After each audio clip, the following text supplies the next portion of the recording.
Bonjour, je m'appelle Arnaud Fontanet, je suis médecin épidémiologiste spécialisé dans les maladies infectieuses. Je dirige le département de santé globale à l'Institut Pasteur et je suis professeur du Conservatoire national des arts et métiers. Alors, nous étions intervenus en mars 2020 pour investiguer une épidémie dans un lycée de Crépy-en-Valois, qui est une ville de l'Oise qui a été très touchée par l'épidémie de Covid-19 en février et mars 2020. Et on s'est posé la question de savoir si l'épidémie qu'on avait pu documenter dans le lycée ne se serait pas produite également dans les écoles primaires de Crépy-en-Valois.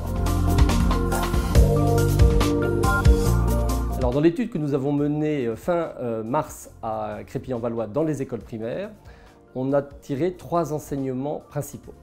Le premier, c'est que les enfants ont fait des formes mineures de la maladie. Il y en avait même 44% qui n'ont présenté aucun symptôme. Le deuxième enseignement important, c'est que la transmission, elle s'est faite dans les familles, plutôt des parents et frères et sœurs vers les enfants, que de ces enfants qui ont 6 à 11 ans vers leurs parents ou frères et sœurs.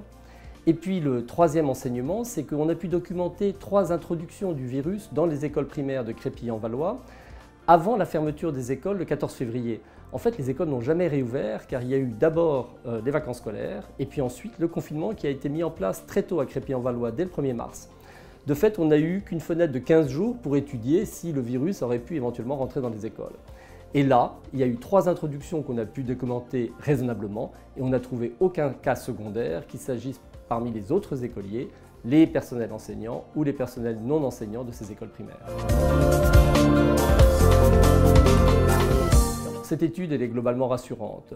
Même si nous, on a pu documenter que 3 introductions du virus dans les écoles primaires de Crépy-en-Valois, il n'y a pas eu de cas secondaires, mais on a également les exemples d'autres études internationales qui, elles non plus, n'ont pas documenté de cas secondaires après l'introduction du virus dans des écoles primaires. Donc d'une façon générale, on peut être rassuré quand il s'agit d'enfants qui ont entre 6 et 11 ans.